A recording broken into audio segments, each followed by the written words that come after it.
pernah melihat matahari yang begitu kuat. F13. Air laut langsung mendidih. Tangan pria itu juga seketika mengalami luka bakar. Ban meleleh seketika, tali kawat ditiup oleh suhu tinggi. Akhirnya jembatan juga terbelah dua. Ternyata ada lubang di atmosfer bumi. Cahaya matahari langsung masuk. Hal-hal aneh tidak berhenti di situ. Jam tangan pria tiba-tiba berhenti berputar. Segera setelah itu, dia tiba-tiba jatuh dan meninggal di tengah rapat. Pada saat yang sama, situasi lusinan orang di luar jendela sama dengannya. Mereka semua tiba-tiba terjatuh. Tak ada yang tahu kenapa.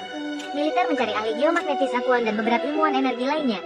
Jenderal memberitahu mereka, semua orang di sini memiliki alat pacu jantung. Mereka semua mati bersamaan. Diduga senjata energi baru negara musuh. Tapi akuan merasa itu tidak mungkin. Paling memungkinkan adalah masalah medan magnet bumi. Tapi jenderal hanya peduli dengan senjata. Dia pergi tanpa menunggu mereka selesai. Tapi peringatan bumi belum berakhir. Bocah itu menemukan satu merpati mati di alun-alun. Tiba-tiba merpati lainnya menjadi gila dan menabrak di mana-mana. Mereka menabrak kaca dan mobil. Alun-alun menjadi kacau dalam sekejap. Merpati berserakan. Setelah melihatnya, akuan menghubungkan kejadian sebelumnya. Merpati mengandalkan medan magnet untuk mengetahui arah mereka. Kemungkinan besar ada masalah dengan medan magnet bumi. Akibatnya, merpati tidak bisa membedakan arah dan mengamuk. Dia segera meminta kelompok untuk menghitung model geomagnetisme. Untuk menguji idenya, pada saat yang sama, pahlawan wanita Xiaoli mengemudikan pesawat ruang angkasa, bersiap untuk mendarat dengan aman di tanah. Tapi perubahan mendadak di medan geomagnetik membuat mereka keluar jalur. Pesawat ruang angkasa akan langsung menuju kota utama. Di saat kritis, Xiaoli yang cemas menemukan sungai lurus di kota dan melakukan pendaratan darurat. Hal ini membuat Xiaoli terkenal, mendapat perhatian dari NASA. Di sisi lain, tim akuan menghitung inti bumi dipengaruhi oleh faktor-faktor tertentu. Saat ini perlahan berhenti. Dalam waktu kurang dari setahun, lingkungan bumi tidak lagi cocok untuk keberadaan manusia. Akuan segera membawa laporan itu dan mencari ilmuwan Xiao Zai. Xiao Zai juga berkeringat dingin setelah meneliti laporan itu. Malam itu, dia menelepon Akuan untuk mengadakan pertemuan dengan para jenderal. Akuan memberitahu para jenderal, logam cair di inti bumi telah berhenti berputar. Medan magnet bumi akan segera menghilang. Tidak ada perlindungan geomagnetik. Sinar matahari dan berbagai sinar kosmik menghantam bumi secara langsung. Manusia tidak akan ada lagi dalam setahun. Tetapi suhu di dekat inti mendekati 9.000 derajat, dan kedalaman ribuan kilometer. Teknologi umat manusia saat ini tidak cukup menyelam begitu dalam. Ketika semua orang bingung, ilmuwan Xiao Zai mengatakan, meriam laser berkekuatan super mulai bergerak perlahan. F23. Sebuah lubang besar menembus dari depan hingga belakang. Gunung yang tebal dalam seketika.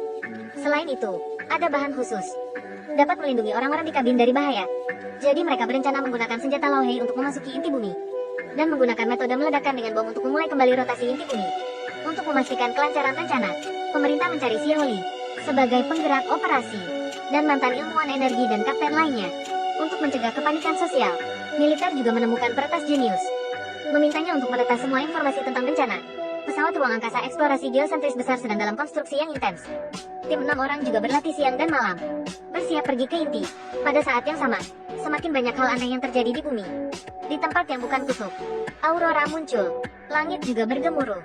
Petir menyambar seperti binatang buas, merobek jalan. Banyak bangunan kota juga hancur dengan kejam. Situasinya tidak bagus. Untungnya, pesawat ruang angkasa eksplorasi geosentris akhirnya dibangun.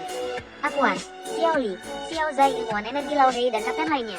Keenamnya memasuki pesawat ruang angkasa bersama dan mulai menyelam. Saat mendekati batu dasar laut, gunakan senjata laser untuk menembus batu. Mulai menjelajahi pusat bumi. Segera mereka menghadapi kesulitan pertama mereka. Setelah maju puluhan ribu meter, mereka memasuki rongga yang terbuat dari berlian. Karena pesawat luar angkasa tidak bisa menembus berlian, terpaksa jatuh bebas dan berhenti di rongga. Sekelompok orang memutuskan untuk pergi keluar untuk memotong berlian. Biarkan kapal terus menyelam, dan magma mengalir ke dalam rongga di sepanjang lubang besar tadi. Masuk ke pesawat ruang angkasa dan bersiap menenggelamkannya. Tapi pecahan lava secara tidak sengaja mengenai kapten. Demikianlah kapten meninggal. Xiaoli mengendarai pesawat ruang angkasa dengan air mata. Sedikit frustasi kehilangan kapten. Tapi kemudian mereka menemui masalah kedua. Ada lebih dari sekedar magma di dekat kerak. Ada juga banyak gunung berlian besar. Xiaoli harus secara manual menghindari gunung-gunung ini, karena tidak bisa mengelak. Bagian terakhir kabin terpotong oleh berlian tajam. Xiaoli meminta semua orang untuk mengevakuasi bagian terakhir kabin. Mungkin Liang Sui tiba-tiba teringat informasi penting. Dia segera berlari kembali untuk mencari datanya. Melewatkan waktu terbaik untuk melarikan diri. Dia memberikan data pada Akuan dan meninggal. Suasana hati orang-orang sangat buruk. Tapi itu bukan yang terburuk. Setelah mereka menembus kerak, kecepatan kapal ternyata meningkat. Dengan perhitungan mereka menemukan, inti bumi kurang padat dari yang mereka kira.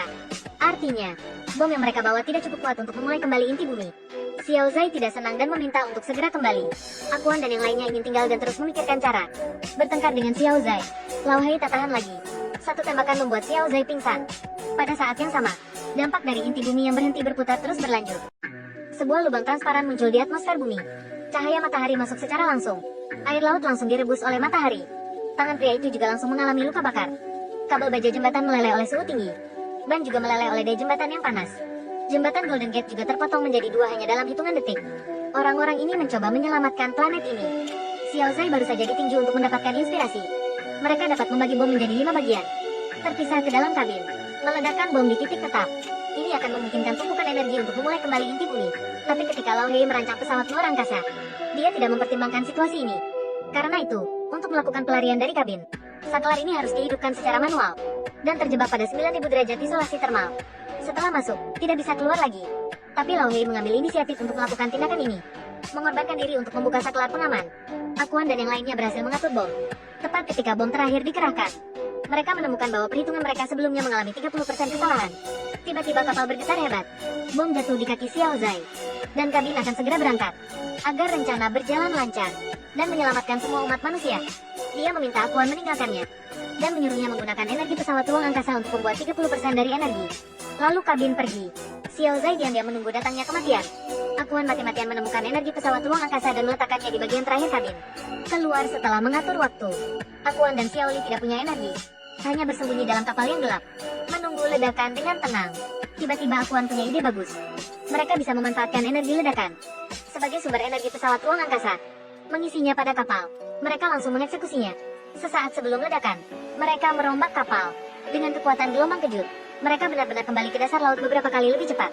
Akhirnya, penggunaan ultrasound pesawat ruang angkasa menarik paus di sekitar kapal, berhasil membuat tim penyelamat menemukan mereka. Video ini berakhir. Bumi adalah rumah kita.